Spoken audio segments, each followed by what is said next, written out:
बहुत बहुत धन्यवाद सर।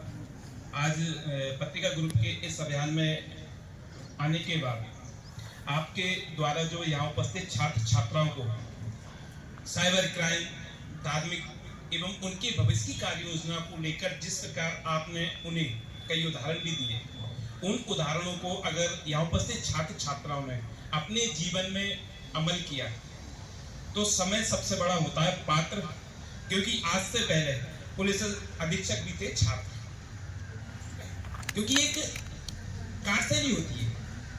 हमेशा समझना होगा हमें हमारे भविष्य के बारे में कि हमें क्या करना है, क्राइम या राजनीति या शिक्षा के क्षेत्र में या प्रशासनिक क्षेत्र में कहाँ जाना है, उसकी कार्य योजना हमेशा, जैसा कि पुलिस अधीक्षक सर ने कहा कि आपको खुद को चुनना है, आपकी कहानी खुद को अपनी बनानी है। तो यहाँ उपस्थित सभी छात्र छात्राएं हाथ उठाकर आज यहाँ उपस्थित पुलिस अधीक्षक सर को ये विश्वास दिलाएं और शपथ लें कि यहाँ जो क्राइम या धर्म या पढ़ाई के क्षेत्र में जो संवाद हुए, उन संवादों को आप अपने तक न रखते हुए बल्कि एक 4 लोगों तक लेकर जाएं।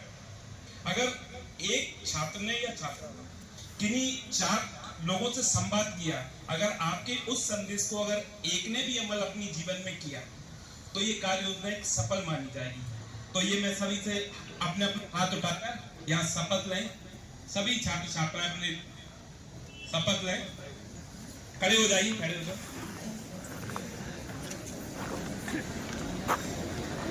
हम सभी आज ये शपथ लेते हैं कि जो यहाँ उपस्थित हमारे पुलिस अधीक्षक के द्वारा जो डिजिटल क्राइम के माध्यम किस तरह बचा जा सकता है, वह संदेश 4 लोगों तक पहुंचाएंगे।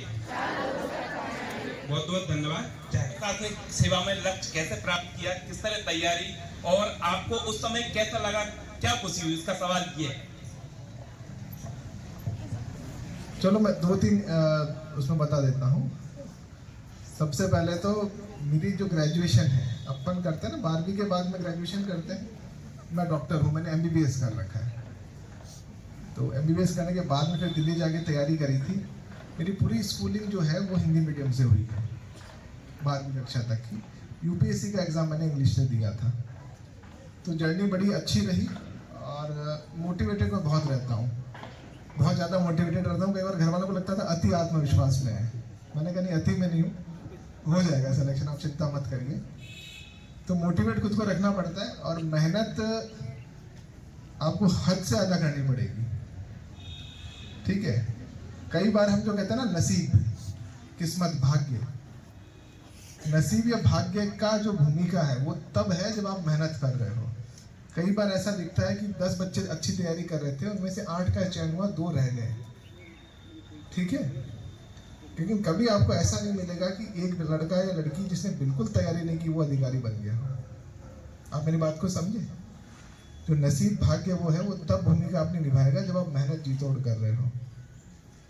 एक रश्मि रथी है, कभी किसी को मौका मिले तो पढ़ना जरूर।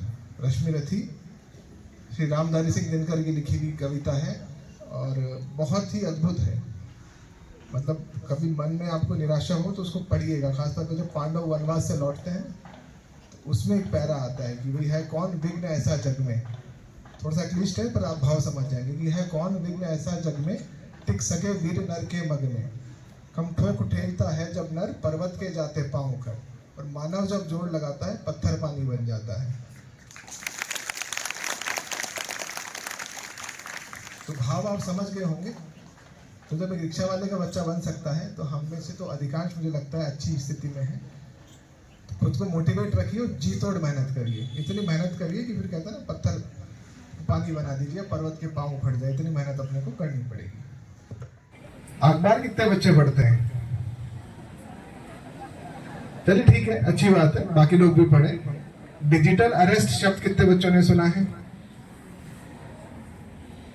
डिजिटल अरेस्ट, अच्छा, प्रधानमंत्री जी का एक कार्यक्रम होता है मन की बात, ये सुना है कुछ लोगों ने? मन की बात में वो बीच बीच में आते हैं और कुछ महत्वपूर्ण विषयों पे संवाद करते हैं।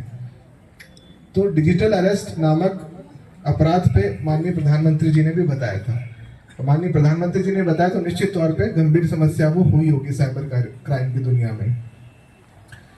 बच्चों देखो, अपराध जो है, कई बार आपने सुना होगा चोरी हो जाती है ना, कहीं गोली चल जाती है, लड़ाई झगड़ा हो जाता है।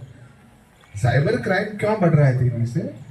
बाकी जो अपराध होता है उसमें अपराधी को तत्काल पकड़े जाने का खतरा होता है, भाई वो उसका वहां होना आवश्यक है ना। चोरी करने के लिए जाना तो पड़ेगा, या मारपीट होगी तब भी वो वहां पे होगा। लेकिन अगर किसी को ये तरीका आ जाए कि वहां पश्चिम बंगाल में या बिहार में बैठा बैठा कोई किसी के खाते में से पैसे निकाल ले, तो उसमें उसको लगता है कि रिस्क कम है। आरंभ में तो उसको ये लगता है, बाद में हो सकता है पकड़ा जाए। तो साइबर क्राइम बढ़ने की वजह ये है कि अपराधी का और पीड़ित का, जिसके साथ घटना हो रही है, उनका आमने सामने होना जरूरी नहीं है। अपराधी कहीं और हो सकता है अफ्रीका में बैठा हो, वहां से बैठे बैठे वो किसी का पैसा निकाल दे। तो साइबर क्राइम के बारे में कुछ हम आपको बताएंगे, किस तरह का साइबर क्राइम होता है, उससे बचने के लिए क्या करें, और फिर कुछ बच्चों से जो उम्मीदें हमको जिला पुलिस शिवपुरी को, उस पर भी हम चर्चा करेंगे। सबसे पहले तो जो बच्चे फेसबुक, इंस्टाग्राम इन सब पे है, जिसको हम सोशल मीडिया प्लेटफॉर्म कहते हैं, आपने सुना होगा कभी कोई किसी दूसरे की आईडी बना देता है, सुना है? ये कंप्लेंट आती है कि मेरी किसी और ने फेसबुक आईडी बना दी है, और उससे फिर मैसेज कर रहा है। कई बार गलत तरह के मैसेज भी आते हैं, फ्रेंडशिप रिक्वेस्ट भी आती है। तो जो भी आपको फ्रेंडशिप रिक्वेस्ट आती है, सबसे पहले तो आप ये देख लें कि क्या आप उस व्यक्ति को जानते हैं। और जानने का मतलब ये नहीं कि खाली उसकी फोटो पहचानते हैं। फोटो तो कोई भी किसी की भी लगा देगा। जैसे व्हाट्सएप पे डीपी लगती है ना, तो आपको किसी की फोटो मिल जाए तो आप उसको डीपी पे लगा देंगे, सामने वाले को लगेगा ये कोई और है। लेकिन कुछ तरीका होता है, म्यूचुअल फ्रेंड्स होते हैं, उससे पता किया जा सकता है। तो ये हम सुनिश्चित कर लें कि अनजान लोगों से हम दोस्ती ना करें।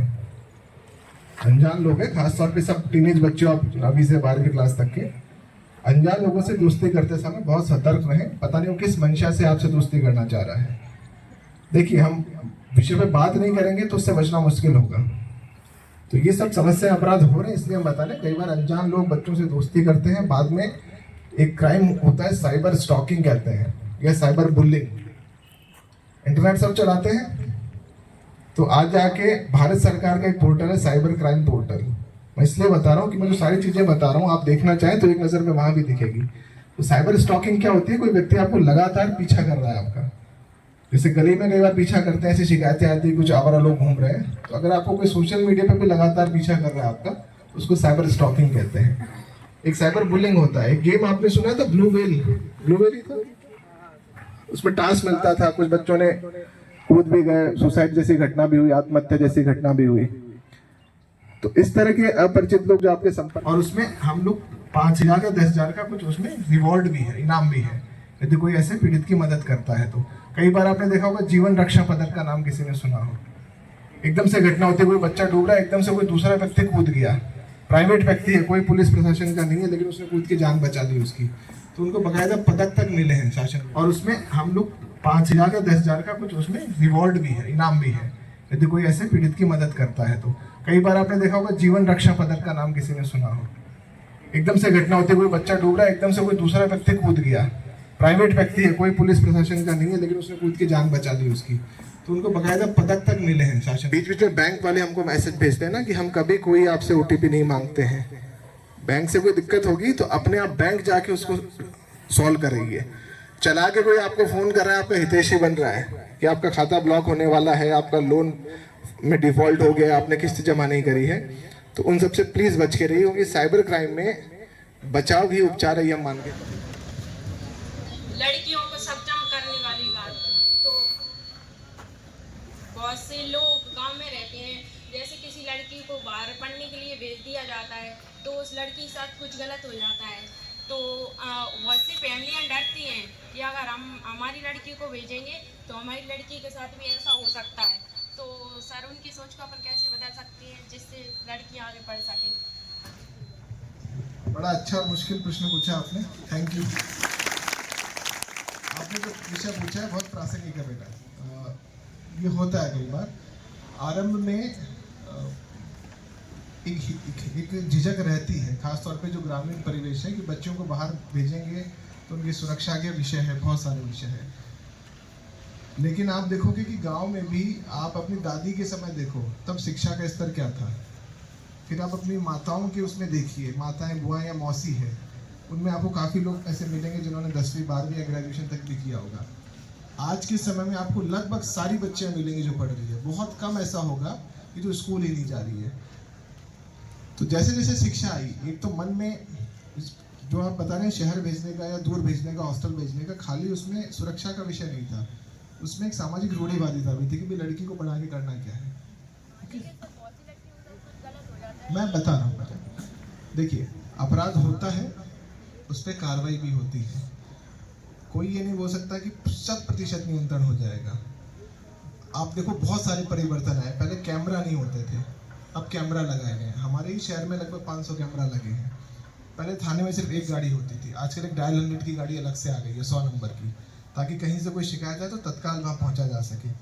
धीरे धीरे धीरे धीरे लगातार शासन द्वारा, पुलिस द्वारा ये प्रयास किए जा रहे हैं कि जो भी घटना होती है उसकी संख्या में कमी आए और जागरूकता बढ़े लोगों की। जैसे कई बार कोई बच्चा बोल ही नहीं पा रहा है ना, हम लोग बीच बीच में इसलिए हॉस्टल्स की मीटिंग भी लेते हैं, स्कूल्स की मीटिंग भी लेते हैं, लोगों को मोटिवेट करते हैं, और ऐसे ही धीरे धीरे बदलाव आएगा और आप जैसे बच्चे ही वो बदलाव लेके आओगे।